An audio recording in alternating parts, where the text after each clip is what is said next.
Hello, everyone. Welcome to Ongoing Mastery Presenting and Speaking, the podcast and the interview.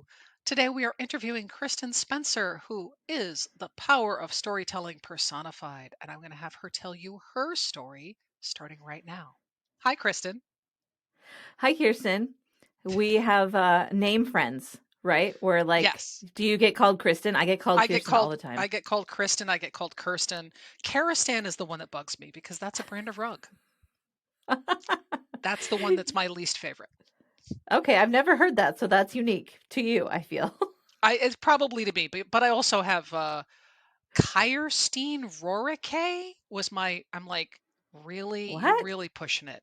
It's Kirsten Oh, Rourke, but they were looking at it spelled out, and I think they were just trying desperately to figure out what it was. So, yeah. So, my story, right? your So, story. So, as a storyteller, yes. What is your gig? What do you do? What's your thing?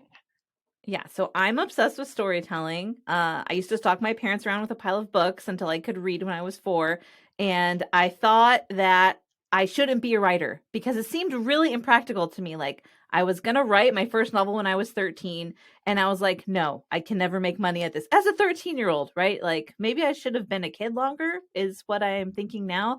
But so I kind of avoided storytelling honestly until I couldn't avoid it anymore. I had a friend who was taking a comparative world literature class and he kept talking about it. And so I stalked him and I went to the class and I was like, oh my gosh, this is for me.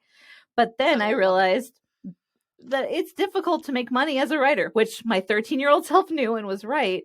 And Hmm. so I was like, okay, what kind of writers make money? And I was doing a, cursory job search and I saw two different descriptions from the same company. One was for editing, which I'm a certified copy editor, and the pay was $30,000. And then right under it was a spot for copywriting for $100,000. And I was like, I'm in the wrong industry.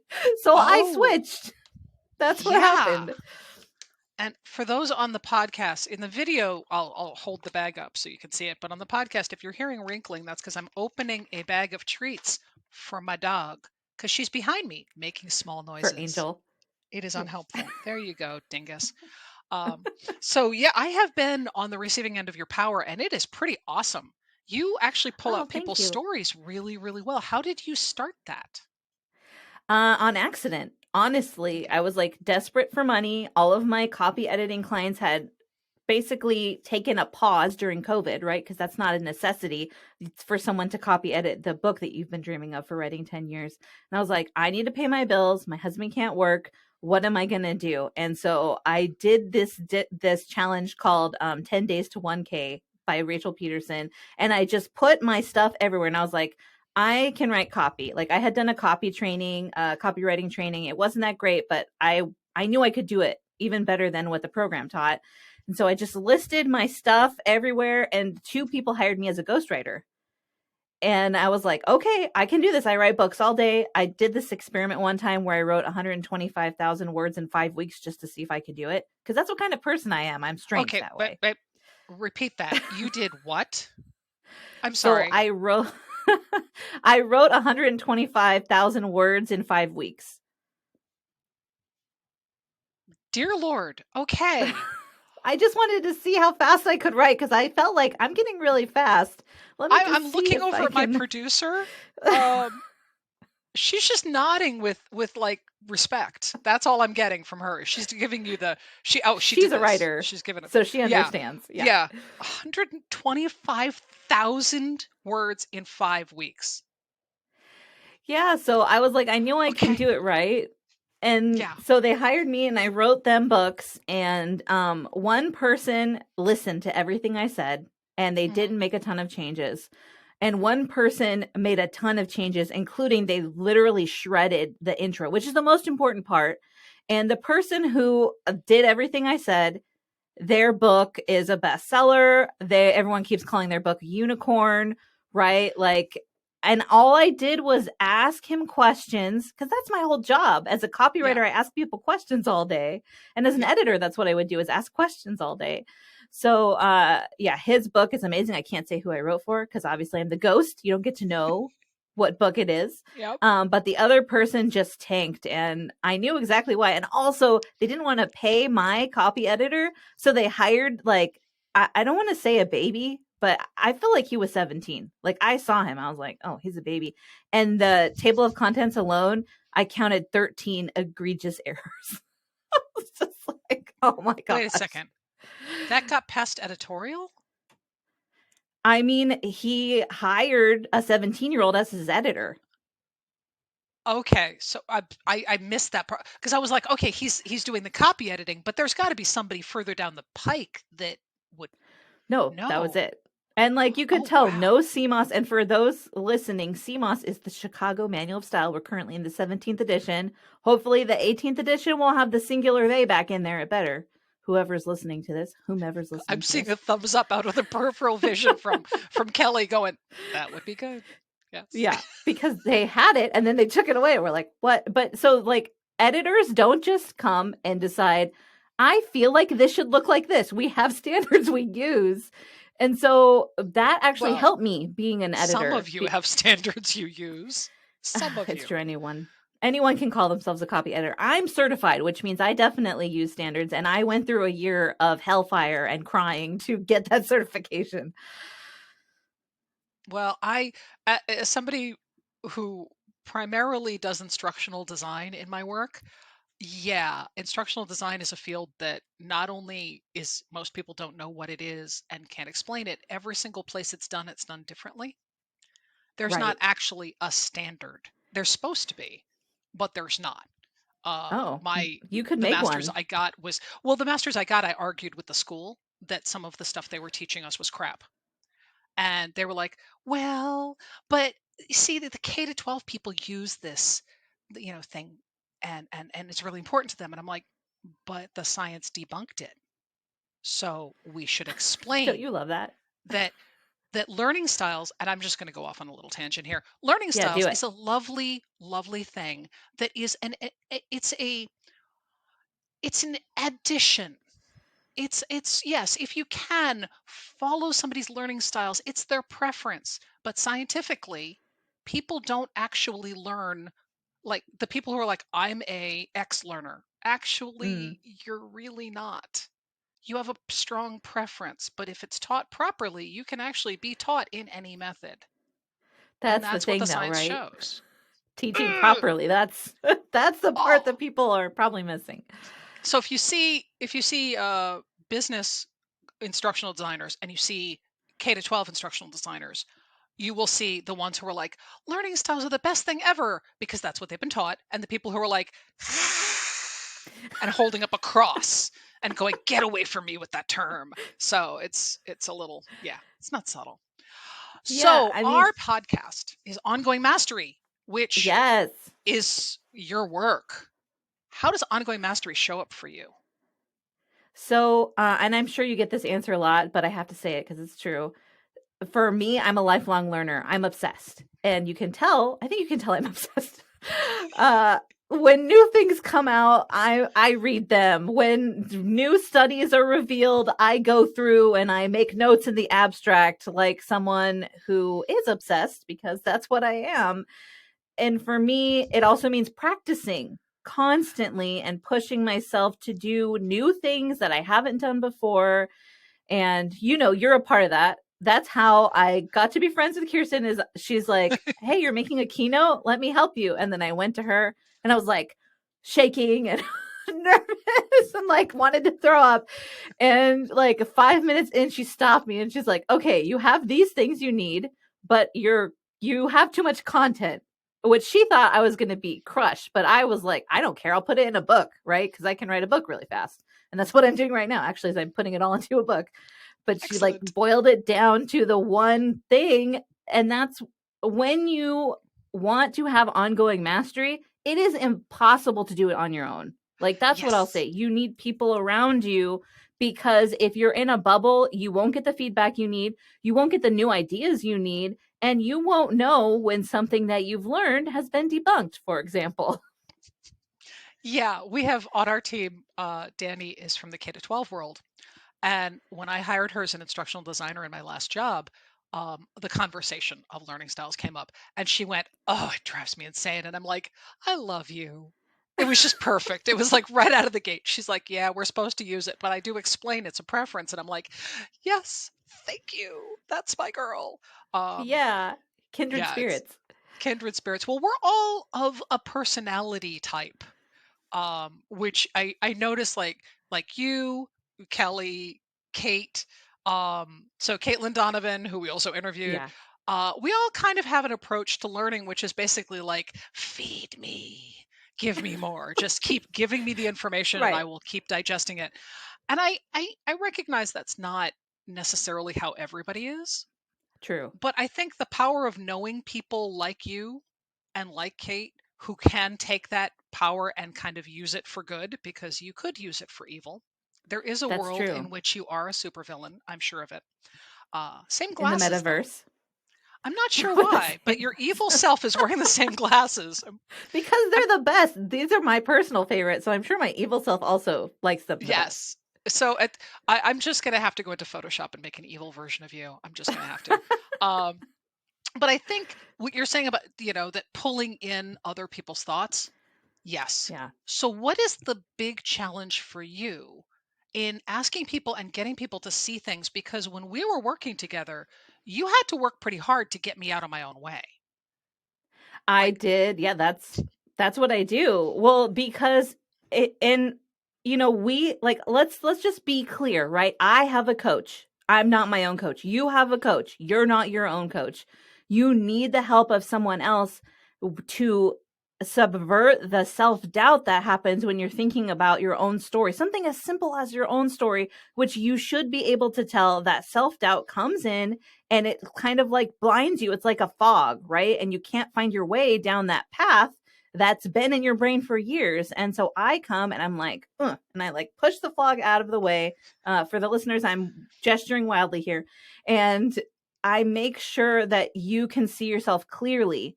And a lot of people will tell me, and I've been accused of this so often, I constantly am arguing back, but they're like, you're just so positive. You're only seeing the good things. And I'm like, no, that's not. I'm very realistic. Like if I have meetings, I have discovery calls with people who just want to get to know me, and I'll be mhm, like, you don't have a business at all. And then they just look at me. I will tell you exactly how it is.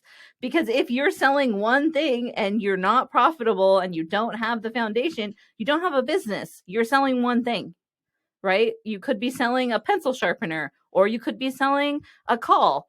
Either way, you're not a business. And so I'm not going to kiss your ass. That's not yeah, my job. My job is to dig for the truth nuggets, which sounds really funny after I just said kiss your ass, by the way, and go through and learn about you so that I can tell the story that you can't tell yourself, even though it's about you and your life.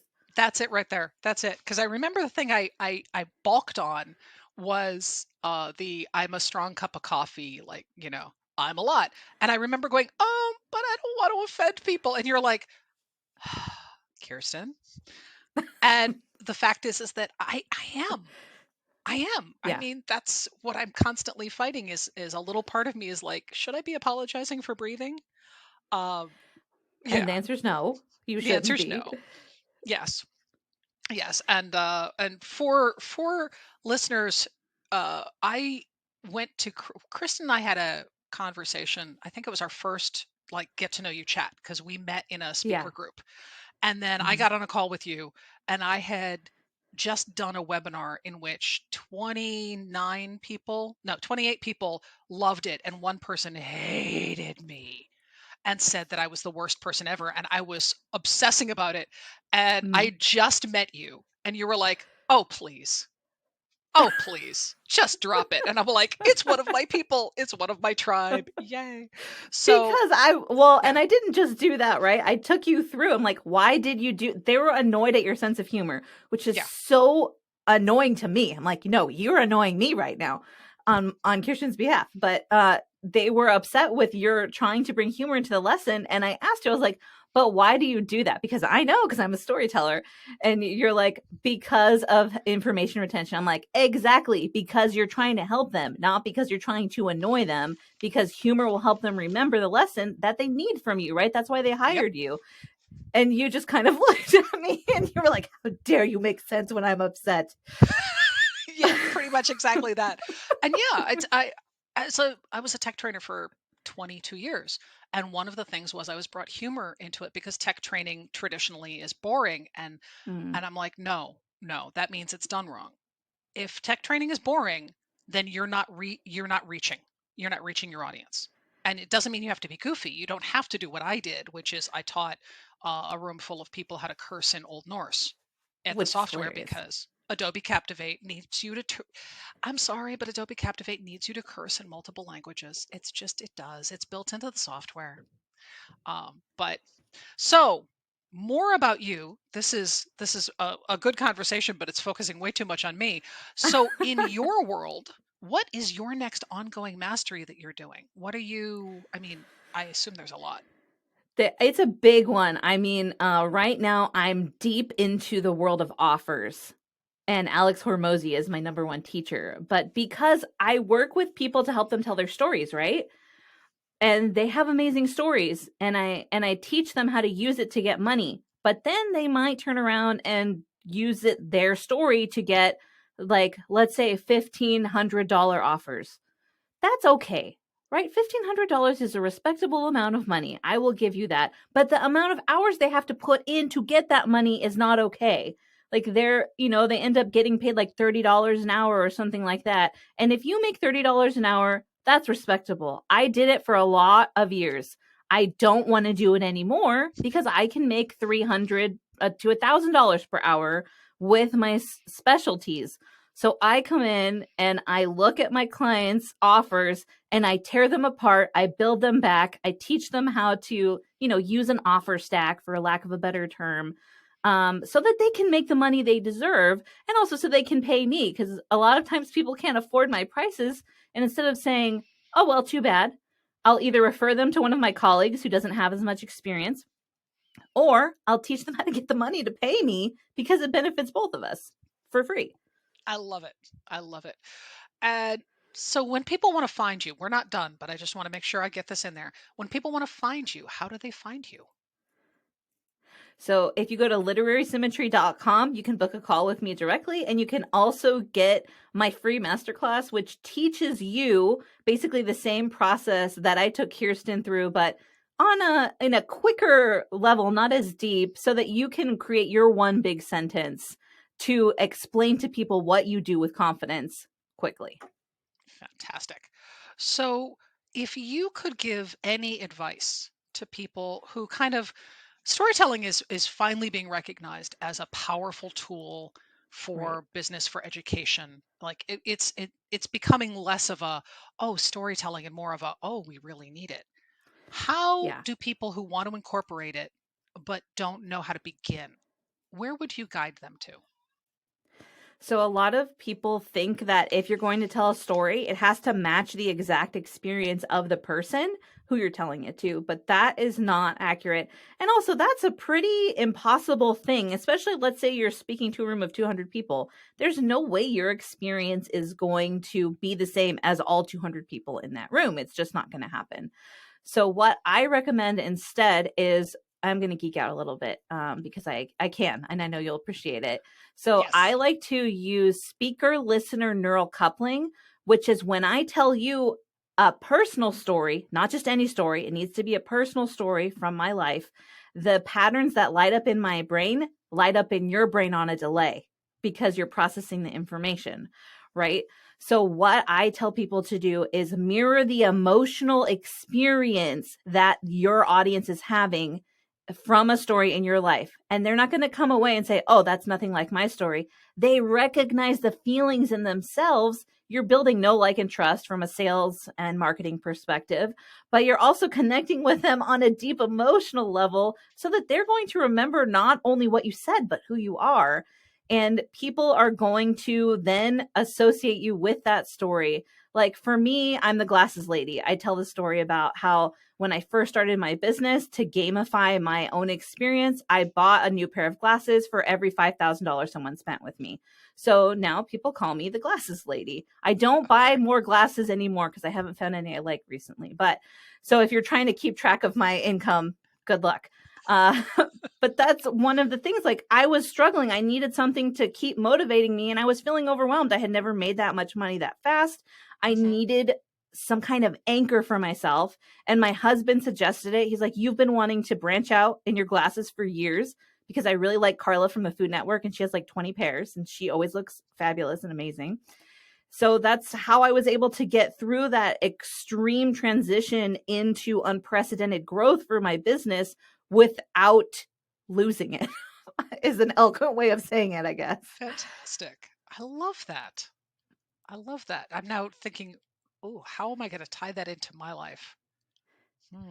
What can you gamify? Yeah, as you're entering that, because it's uncomfortable when you grow. Just like if you're doing ongoing mastery, you're going to feel uncomfortable a lot of the time because you're constantly pushing yourself and learning new things. And you have to figure out a way to make your brain switch that nervous, negative anxiety into excitement. And you can do that by doing silly things like saying, oh, I have this new pair of glasses picked out. When I get this next client, I'm going to buy them. Fantastic. One final question. I keep wanting to talk to you, but I know we're not doing like an hour. We're doing it a bit. So, failure, the power of failure. Mm, I believe one of the things you asked me was like one of the stories was how I epically messed up. And I remember that threw right. me because I was having trouble finding something in which it wasn't a deep personal moral failure in my head. Yeah. And I think that is the question people get most mad at me for. uh, I wasn't but mad. I wasn't mad. I was just talking up. mad or thrown off, whatever you want to say, it creates some kind of emotional response, right? Let's say that. And the reason I ask it is because whatever you're doing, whether you're a teacher or a business owner, the people that you're working with will not trust you if you try to make them think that you're perfect because no one is perfect. So the best way and the quickest way for you to build know, like, and trust, which isn't just a sales thing, it's a relationship thing. So the fastest way for you to do that is to admit a time when you failed and then explain how you got out of that failure, because that's resilience and people respect and admire resilience. So that's why I ask people to tell me that story. I'm not setting them up to look like a failure. I'm setting them up to be relatable and to show that when they fail, because we all do, they will keep going. And that is pretty much how ongoing mastery works, which I'm fine with it being anybody but me. Like ongoing mastery as you fail and then you keep going, of course. And I coach that. And then as Right. soon as you asked me, I went, ah, and I froze. And it's interesting because I'm like, no, I can pull it out of other people. But as soon as it went to do it myself, I'm like, but no, I can't. So so that was Yeah, you really, have to really helpful. practice. You have to practice talking about your own failure. It's a lot easier to point to someone else and be like, "Oh, they messed up." Right? And also it's easier to give other people grace and mercy for those mistakes than it is for yourself. So, it just takes practice and that's what I'm practicing every day. So I think that will be the homework for everybody that is watching and listening. So embrace one of your epic screw ups. And if you can, go to the LinkedIn Ongoing Mastery Presenting and Speaking group, join us, and throw it in the conversation and say, hey, here is a time in which I completely and utterly tanked it. And That's I right. will happily share you one of my stories and we can go from there. Thank you so much for coming on. This was fun. I wish I kind of want to do this forever, but I know we need to stop. So Well, thank thank you you for for having coming. me. It was And a blast. I will see you in the speaker group coming up, and obviously other things. You do you have any events coming up that people need to know about, or any sales or anything I like that? so I'm thinking about doing 5 spots for offer audits.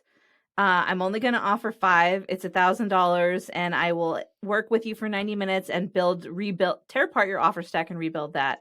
So yeah, if you just want to go to Literary Symmetry, hop on a call with me. When 5 people have signed up, that's it for the year. All right, fantastic. Thank you so much. And everybody, we will see you next time.